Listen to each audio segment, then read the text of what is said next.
আল্লাহর নবীর সাহাবী সাদ ইবনে আবি ওয়াক্কাস বলেন, আমাদেরকে থাকার কিছু জায়গা করে দেন। আফ্রিকার জঙ্গলের মধ্যে থাকার কোনো জায়গা নেই, লোকেরা থাকার কোনো জায়গা দেয় না।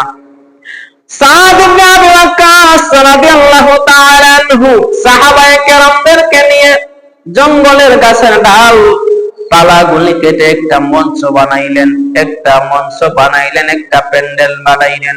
সাহাবায়ে কেরাম বলেন, আমরা তাকে আশ্চর্য হয়ে গেলাম।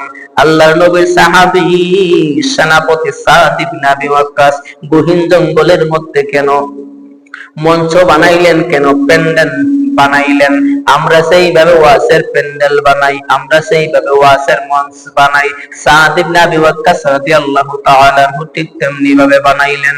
বানাইয়া মঞ্চের উপরে দাঁড়াইছেন, দাঁড়াইয়া বলতেছেন, এরে জংলার বাঘ, এরে জংলার পশু, জংলার হিংস্র প্রাণীগুলি, আমি মায়ার নবী নূর নবীর গোলাম, আমি নূর নবীর খাদেম, আমি নূর নবীর সেনাপতি সাদ ইবনে আবি ওয়াক্কাস, আমি নূরের নবীর একজন খাঁটি গোলাম, আমি নূরের নবীর একজন আশিক।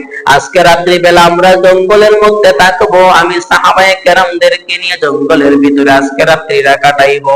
এরে জঙ্গলার বাঘ, এরে জঙ্গলার হাতি, এরে জঙ্গলার হিংস্র পশু পাখিগুলি, আমরা আল্লাহর নবীর সাহাবী, আমরা আল্লাহর নবীর গোলাম, আজকে রাত্রিটা এই জায়গায় কাটাইবো। তোমরা এই মুহূর্তে জংলা ছেড়ে অন্যত্রে চলে যাও। বলি সুবহানাল্লাহ। কি আশ্চর্য ব্যাপার!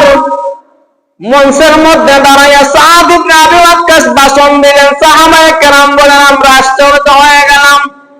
সাদ ইবনে আবি ওয়াক্কাস রাদিয়াল্লাহু তাআলা আনহু যখন বললেন, ও জংলার পশু, জংলার কীটপতঙ্গ, হিংস্র জানোয়ার গুলি শোনো, আজকে রাত্রি বেলা আমি নবীর গোলাম, আমি নবীর ৬০,০০০ সাহাবীদেরকে নিয়ে আমি এই জায়গার মধ্যে এসেছি। আজকে রাত্রি বেলা আমি এই জায়গার মধ্যে থাকবো, তোমরা এই জায়গা থেকে চলে যাও।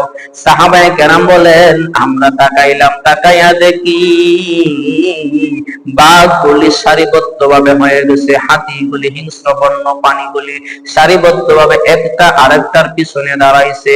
সাদ ইবনে আবি ওয়াক্কাস যখন ঘোষণা করলেন, ও জংলার হিংস্র প্রাণীগুলি, এই মুহূর্তে জংলা ছেড়ে চলে যাও, আমি নবীর গোলাম সাদ ইবনে আবি ওয়াক্কাস, আজকে রাত্রি বেলা আমি ৬০,০০০ সৈন্য নিয়া আমি এই জায়গার মধ্যে রাত্রি বেলা থাকবো। সাহাবায়ে কেরাম বলেন, এই ঘোষণা যখন আল্লাহর নবীর সাহাবী সাদ ইবনে আবি ওয়াক্কাস করলেন, করতে দেরি, হিংস্র প্রাণীগুলি জঙ্গল থেকে বাহির হইতে দেরি করে নাই। বলি সুবহানাল্লাহ। রহমতে আলাম নবী নূরে মুজাসসাম, সাহাবীরা আতর বানায় ওই নবীজির গাম, বলনা সাহাবীরা আতর বানায় ওই নবীজির। চিনো জানো মানো কেমন আমার নবীজি, যাহার পাগল চন্দ্র সূর্য তারকারাজি, আর সুন্দরী সুন্দর কাহি, বলো না আর সুন্দরী সুন্দর কাহিনী, জান্নাতের রুমে রুমে লিখা নবীর নাম, বলো না রহমতে নূরে মুজাসসাম, সাহাবীরা আতর বানায় ওই নবীজির গাম, বলো না রহমতে আলাম নবী নূরে, সাহাবীরা আতর বানায় ওই নবীজির।